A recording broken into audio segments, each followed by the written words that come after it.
नाजरीन, तलबा व तालिबात आदाब। निज़ामत फ़ासलाती तालीम के इस सिलसिले में मैं आप सबका खैर मकदम करता हूँ। मैं doctor Kasimullah, assistant professor chemistry department, school of sciences की जानिब से।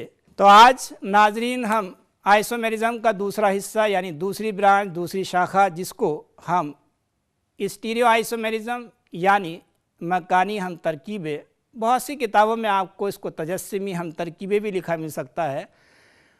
तो देखना यह है कि मकानी हम तरकीबें यानी स्टीरियो आइसोमेरिज़म क्या हैं। स्टीरियो आइसोमेरिज़म की अगर हम दर्जाबंदी पर गौर करें तो दो तरह की स्टीरियो आइसोमेरिज़म बताई गई है। एक का नाम है ऑप्टिकल आइसोमेरिज़म, जिसको मनाजिर हम तरकीबी कहते हैं, और दूसरा है ज्योमेट्रिकल आइसोमेरिज़म, जिसको हिंसी हम तरकीबें कहा गया है।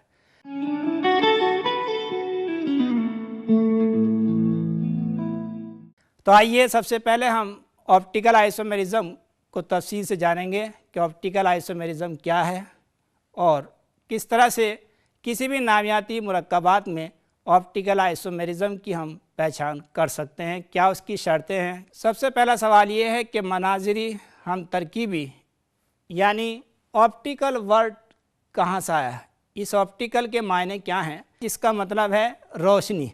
तो इसलिए अब इस ऑप्टिकल आइसोमेरिज़म की सबसे पहले हम तारीफ़ बयान करेंगे, जिससे ये बात सामने आए कि क्या उसमें रोशनी का कोई असर है, क्या रोशनी अपना कोई अहम रोल अदा कर रही है या नहीं कर रही है।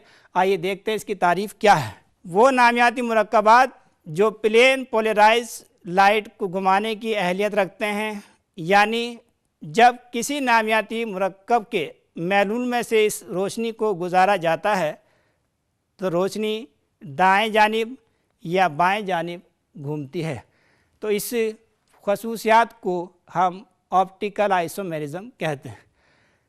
अगर हम इंग्लिश में भी इस बात को बोलना चाहें तो इस तरह से बोल सकते हैं कि those compounds which rotate the plane of polarised light when pass through the solution are called optical isomers और this property is known as optical isomerism.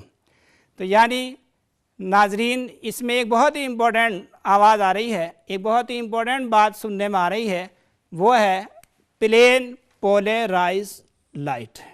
तो नाजरीन, सबसे पहले इस आइसोमेरिज़म को सीखने के लिए प्लेन पोलराइज लाइट क्या है, इस पे हम बहस करेंगे।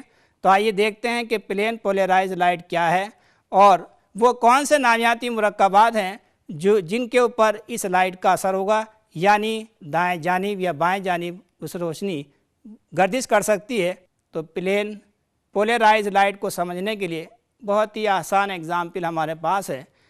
जैसा कि आप रोज़ाना देखते हैं बल्ब की रोशनी। बल्ब की रोशनी की ख़ास बात क्या है कि वो हर सिमत में गर्दिश करती है, हर सिमत में वाइब्रेट करती है, जिसको हम एक डायग्राम के ज़रिए से समझा सकते हैं। ये आम लाइट, ऑर्डिनरी लाइट है, जो कि हर सिमत में गर्दिश करती हुई नज़र आ रही है। लेकिन हमें सीखना क्या है कि प्लेन पोलराइज लाइट क्या है।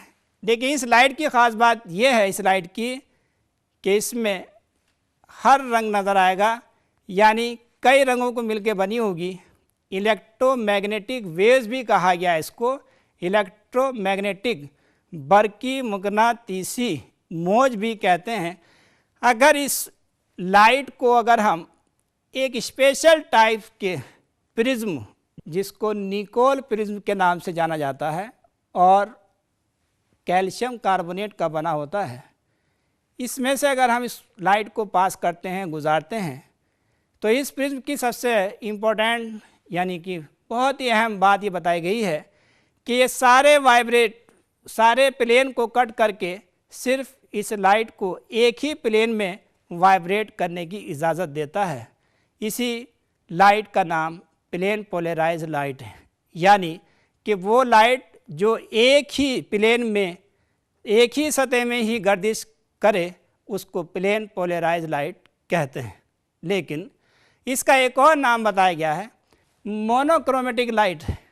अब देखिए, बहुत ही आसान है इस लाइट को समझना क्या भी तो कहा प्लेन पोलराइज लाइट, इसको समझने में तो दिक्कत आती होगी कि भाई प्लेन पोलराइज लाइट, बट इस नाम को जानने के बाद अगर इस आवाज़ को सुने, इसमें दो आवाज़ आ रही हैं, एक है मोनो और एक है क्रोम।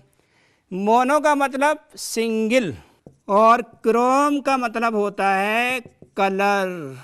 ऐसी वो लाइट जिसमें एक ही कलर देखने को मिले, यानी मोनोक्रोमेटिक लाइट वो लाइट है जिसमें एक ही रंग देखने को मिले। एक रंग से मुराद क्या है, उसमें एक ही वेवलेंथ पाई जाए, ऐसी लाइट को मोनोक्रोमेटिक लाइट कहेंगे।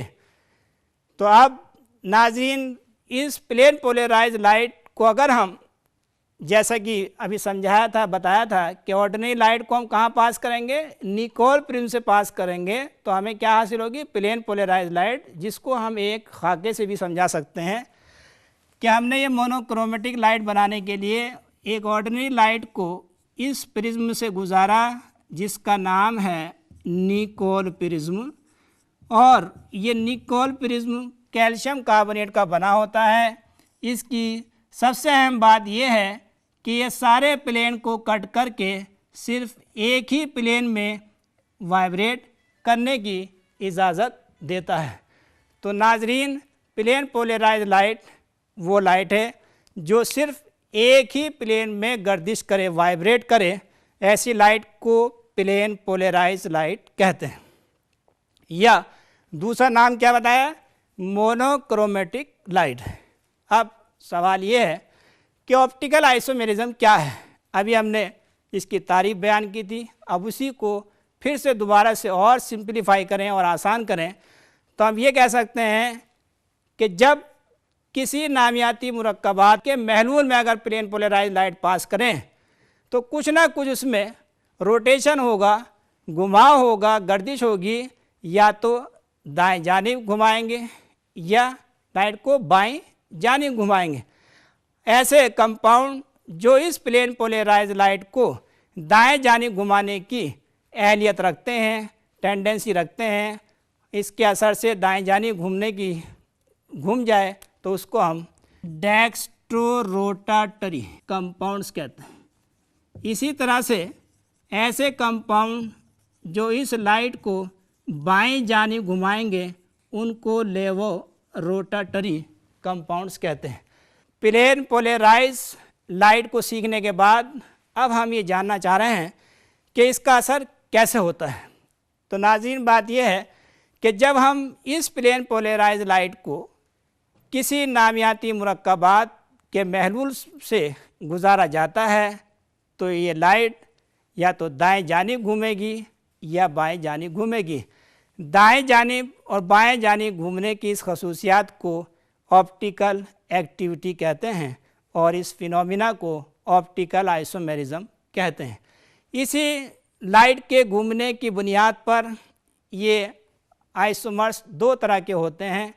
ऐसे मुरक्कबात जो दाएं जानिब घुमाने की अहलियत रखते हैं उनको डेक्स्ट्रोरोटेटरी कहते हैं और इसको डी से ज़ाहिर करते हैं और प्लस का निशान भी से भी ज़ाहिर कर सकते हैं। और जो बाएं जानिब घुमाने की अहलियत रखते हैं उनको लेवोरोटेटरी कहा जाता है और माइनस साइन से इसको ज़ाहिर किया जाता है। साथ साथ स्मॉल एल लेटर से भी इसको ज़ाहिर कर सकते हैं। जो नामियाती मुरक्कबात इस लाइट को घुमाने की अहलियत नहीं रखते, जिनके ऊपर इस लाइट का कोई असर नहीं होता, ऐसे कंपाउंड्स ऑप्टिकली इनएक्टिव कहलाएंगे, यानी जिनके ऊपर कोई लाइट का असर ना हो। और उन सारे नामियाती मुरक्कबात को हम DL या प्लस माइनस सिंबल से ज़ाहिर करते हैं। अभी हमने प्लेन पोलराइज लाइट के बारे में बताया कि प्लेन पोलराइज लाइट क्या है, उसका दूसरा नाम क्या है। ये प्लेन पोलराइज लाइट है और हमने एक नामियाती मुरक्कबात का घोल तैयार कर लिया और इसको इसमें से पास किया। तो जैसे इसको पास करते हैं तो कुछ ना कुछ गर्दिश होती है, जैसा कि ये बताया गया है। तो अब आप देखिए कि प्लेन पोलराइज लाइट की सिम क्या है, सीधी नज़र आ रही है। जैसे इस नामियाती मुरक्कबात से पास किया तो इसकी गर्दिश करने पर क्या हुआ, रोटेशन चेंज हो गया, जिससे ये कुछ ना कुछ एक एंगल बनाएगा, जिस एंगल का नाम दिया गया है एंगल ऑफ रोटेशन, जिसको अल्फा से ज़ाहिर करते हैं। लेकिन अगर हम किसी एक मखसूस, तो ये एंगल ऑफ रोटेशन जिसको अल्फ़ा से ज़ाहिर करते हैं, तो किसी एक मखसूस अगर हम कंपाउंड को लें जिसकी हमें कंसंट्रेशन मालूम हो, और इस एंगल को नापने के लिए एक इंस्ट्रूमेंट भी इस्तेमाल किया जाता है जिसका नाम है पोलरीमीटर। इस पोलरीमीटर की मदद से हम एंगल ऑफ रोटेशन को नाप सकते हैं। एंगल ऑफ रोटेशन को एक स्पेसिफिक रोटेशन भी नाम दिया गया है, और स्पेसिफिक इसलिए दिया गया है क्योंकि इसमें पोलरीमीटर की ट्यूब की लंबाई और सॉल्यूशन का अर्तकाज एक मखसूस अर्तकाज और एक मखसूस लंबाई पर की जानिब से इसको यानी बुनियाद पर हम इसको कैलकुलेट करेंगे। इसलिए इसको अब एंगल ऑफ रोटेशन ना कह करके स्पेसिफिक रोटेशन नाम देंगे। स्पेसिफिक रोटेशन को कैलकुलेट करने के लिए एक मैथमेटिकल एक्सप्रेशन दिया गया है जिसको हम पढ़ सकते हैं।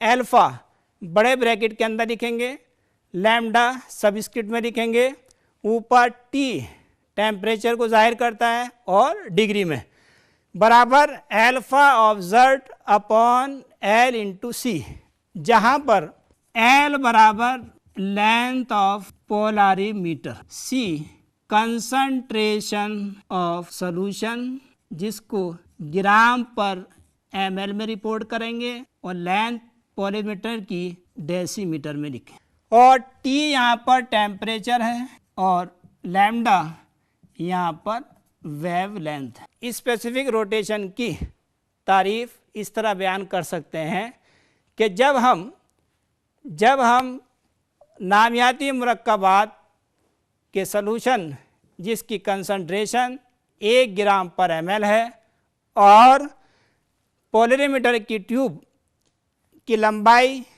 1 डेसीमीटर यानी 10 सेंटीमीटर है, उसमें से अगर उसको गुजारा जाए तो जो भी एंगल बनेगा उसको हम स्पेसिफिक रोटेशन कहते हैं, जिसे हम alpha lambda T degree. Specific rotation कई बात पर जो है डिपेंड करता है। नंबर 1 वेवलेंथ पर डिपेंड करता है, कंसंट्रेशन सॉल्यूशन की कंसंट्रेशन पर डिपेंड करता है, टेम्परेचर पर डिपेंड करता है, साथ साथ सॉल्वेंट पर भी। इसलिए कभी भी स्पेसिफिक रोटेशन को जाहिर करने के लिए सॉल्वेंट को भी जाहिर करना चाहिए। स्पेसिफिक रोटेशन शुगर का जो रिपोर्ट किया गया है वो 66.5 डिग्री प्लस, यानी प्लस ये जाहिर कर रहा है कि जब हम प्लेन पोलराइज लाइट को पास किया तो इसका मतलब क्या हुआ, दाएं जानिब गर्दिश की। और हमेशा इसको जाहिर करते वक्त सॉल्वेंट का नाम भी जाहिर करना चाहिए। तो नाजरीन, वो कौन से नामियाती मुरक्कबात हैं जो ऑप्टिकल आइसोमेरिज्म यानी कि प्लेन पोलराइज लाइट के असर को सहन कर सकते हैं, यानी इसके लिए क्या शर्त है, तो आइए देखें। तो पहली शर्त बताई गई है कि उनके पास कम से कम एक एसिमेट्रिक कार्बन एटम होना चाहिए। एसिमेट्रिक कार्बन एटम को गैर मुतशाकिल कार्बन जौहर कहते हैं। यानी किसी भी नामियाती मुरक्कबात में ऑप्टिकल आइसोमेरिज्म तभी मुमकिन है जब उनके पास कम से कम एक एसिमेट्रिक कार्बन एटम हो, जिसको हम गैर मुतशक्किल कार्बन जौहर कहते हैं। यानी वो कार्बन जिसके चारों बॉन्ड अलग अलग ग्रुप से जुड़े हों, 4 मुख्तलिफ ग्रुप कार्बन से जुड़े हों, ऐसे कार्बन को गैर मुतशक्किल यानी एसिमेट्रिक कार्बन एटम कहते हैं। ये कार्बन है, इसके 4 बॉन्ड अलग अलग, मिसाल के तौर पर X, Y, Z, M, यानी कार्बन के 4 बॉन्ड हैं। किसी भी नामियाती मुरक्कबात की बात कीजिए तो कार्बन 4 बॉन्ड बनाने की हिम्मत रखता है। अब ये देखना है कि इस कार्बन के 4 बॉन्ड 4 मुख्तलिफ ग्रुप से जुड़े हैं या नहीं जुड़े हैं। जैसा कि हमने लिखा है, एक बॉन्ड X के साथ बना रहा है, एक Y के साथ बना रहा है, एक Z के साथ बना रहा है, एक M के साथ। तो अगर किसी भी नामियाती मुरक्कबात में इस तरह का कार्बन अगर देखने को मिल जाए तो वो ऑप्टिकल आइसोमेरिज्म करेगा। इसकी बहुत ही आसान मिसाल ये है, इसमें कार्बन 4 बॉन्ड बना रहा है, एक फ्लोरीन के साथ, एक ब्रोमीन के साथ, एक आयोडीन के साथ, एक क्लोरीन के साथ। इस कार्बन को क्या कहेंगे, एसिमेट्रिक कार्बन एटम कहेंगे। और ऐसे वो तमाम नामियाती मुरक्कबात जिसमें इस तरह का कार्बन मौजूद होगा, कम से कम एक मौजूद होगा, तो वो सारे के सारे क्या करेंगे, ऑप्टिकल आइसोमेरिज्म करने की अहलियत रखते हैं। ये सबसे ख़ास शर्त है ऑप्टिकल आइसोमेरिज्म जाहिर करने के लिए। तो इस स्ट्रक्चर में जो नंबर 2 पर कार्बन, यानी जिस कार्बन से Br लगा है, उसको हमें एक निशान दे देना चाहिए।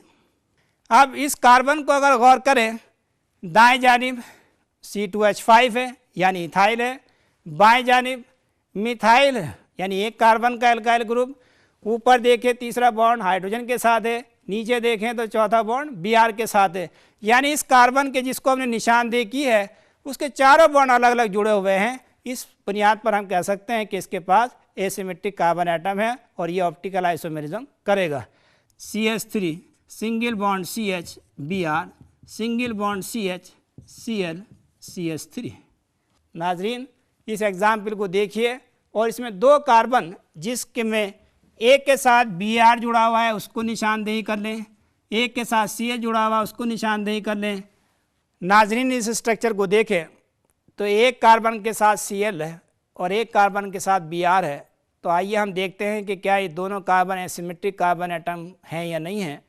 तो जिस कार्बन से Cl लगा हुआ है उसके दाएं जानिब देखें तो CH3 लगा है और ऊपर की तरफ एक H लगा हुआ है, नीचे की तरफ एक Cl लगा हुआ है और बाएं जानिब पूरा एक ग्रुप है जो कि CH3CH Br कहलाता है। इसी तरह से जिस कार्बन से Br लगा हुआ है उसके बाएं जानिब CH3 है, ऊपर की तरफ हाइड्रोजन है, नीचे की तरफ Br है और दाएं जानिब पूरा एक ग्रुप है CH3CH Cl। तो नाज़रीन, दोनों कार्बन को अगर हम ध्यान से देखें, चारों बॉन्ड दोनों कार्बन अलग अलग ग्रुप से बना रहे हैं, तो हम कह सकते हैं कि ये एसिमेट्रिक कार्बन एटम हैं और ऑप्टिकल आइसोमेरिज्म करेंगे। इसी तरह से एक और हमारे पास बहुत ही आसान सा एग्जाम्पल जिसका नाम आपने बहुत सुना होगा, टार्टरिक एसिड। नाजरीन, ये टार्टरिक एसिड की स्ट्रक्चर है। इसमें अगर हम गौर करें कि कौन कौन से कार्बन एसिमेट्रिक हो सकते हैं, तो आइए देखिए। सबसे पहले इन दोनों कार्बन को हमने निशानदेही दे दी। तो अगर हम ऊपर वाले कार्बन को देखें तो एक COOH के साथ बॉन्ड बना रहा है, एक H के साथ बॉन्ड बना रहा है, एक OH के साथ बॉन्ड बना रहा है और एक नीचे पूरा ग्रुप है। यानी इस कार्बन के चारों बॉन्ड अलग अलग यानी मुख्तलिफ ग्रुप से जुड़े हुए हैं, इसलिए कार्बन एसिमेट्रिक है। इसी तरह से दूसरे कार्बन जिसको निशानदेही की है, एक तरफ OH है, नीचे की जानिब COOH है, बाएं जानिब हाइड्रोजन है, ऊपर की जानिब पूरा एक ग्रुप है। इस बुनियाद पर हम कह सकते हैं कि इसके पास भी एसिमेट्रिक कार्बन एटम हैं। यानी वो नामियाती मुरक्कबात जिनके पास कम से कम एसिमेट्रिक कार्बन एटम एक पाए जाए वो ऑप्टिकल आइसोमेरिज्म करेंगे। और इन के जो ऑप्टिकल आइसोमर्स हैं, पॉसिबल ऑप्टिकल आइसोमर्स हैं, उसके लिए एक ज़ाब्ता बताया गया है। Total number of optical isomers बराबर n², यानी यहाँ पर n जो है number of asymmetric carbon atom को जाहिर करता है। किसी भी नामियाती मुरक्कब में n की वैल्यू 1 है या 2 है या 3 है। जैसे मिसाल के तौर पर हम एग्ज़ाम्पल ले सकते हैं लैक्टिक एसिड।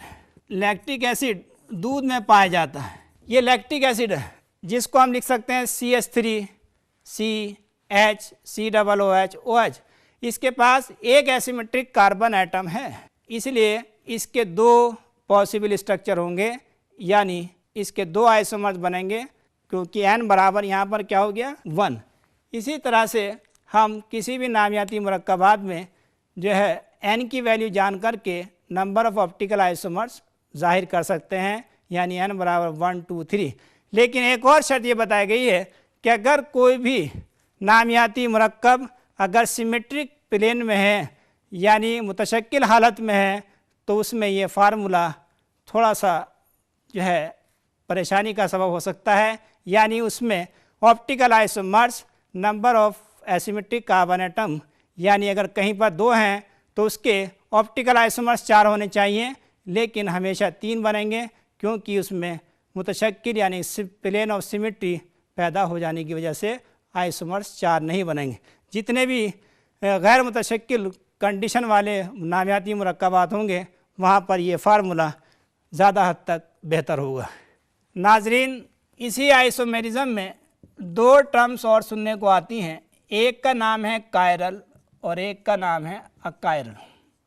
यानी इस टॉपिक को, इस टर्म्स को जानने के लिए आपको बहुत ही इम्पोर्टेंट बात कि क्या हमारा कंपाउंड सिमेट्रिक है या अनसिमेट्रिक है। नाज़रीन, ये तीन स्ट्रक्चर बनाई, एक का नाम है बॉल, ये अंग्रेज़ी का अल्फ़ाबेट ए है और ये है हाथ। तो पहला सवाल तो ये है कि कायरल आवाज़ कहाँ से आई। ग्रीक में कायरल के माने होते हैं ग्लव्स।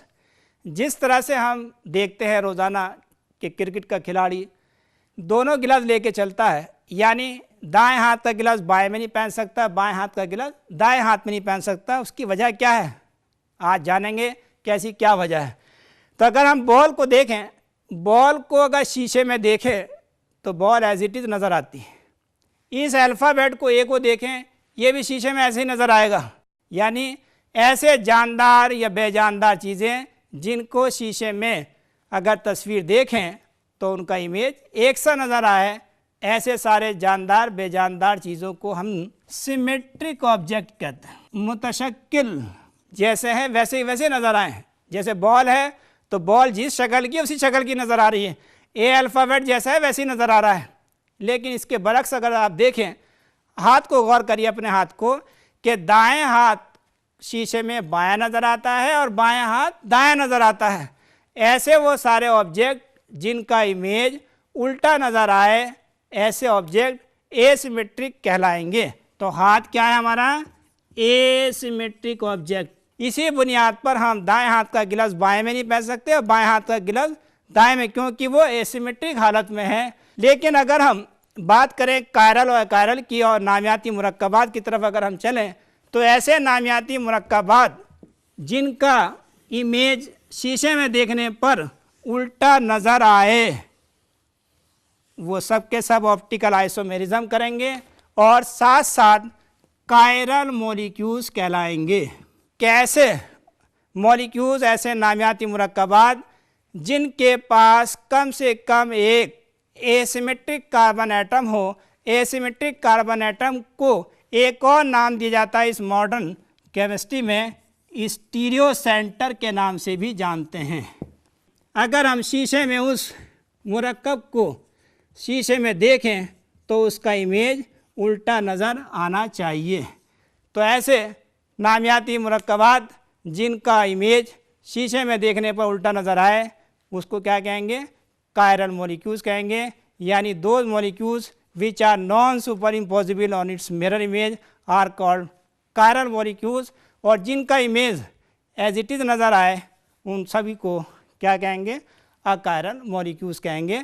जैसे ए का इमेज ए नज़र आ रहा है, बॉल का image as it is ball नज़र आ रही है, सब सुपर इम्पॉसिबल हैं, यानी ऑप्टिकली जो है इनएक्टिव हैं, अकायरल है, और ये क्या सब के सब कायरल मॉलिक्यूल्स की पहचान है। नाजरीन, आज के इस लेक्चर में हमने ऑप्टिकल आइसोमेरिज्म की जानकारी हासिल की कि ऑप्टिकल आइसोमेरिज्म क्या है, और उससे मुतालिक जो छोटी छोटी टर्मिनोलॉजी थी, जैसे प्लेन पोलराइज लाइट क्या है, और एसिमेट्रिक कार्बन एटम क्या है, और कायरल मॉलिक्यूल्स अकायरल मॉलिक्यूल्स क्या हैं, इन सब की जानकारी हासिल की। अगली क्लास में हम दूसरे आइसोमेरिज्म यानी ज्योमेट्रिकल आइसोमेरिज्म, जो कि स्टीरियोकेमिस्ट्री का सेकंड पार्ट है, सेकंड हिस्सा है, दूसरा हिस्सा है, उसकी जानकारी हासिल करेंगे। तब तक के लिए मैं इजाज़त चाहता हूँ। खुदा हाफ़िज़।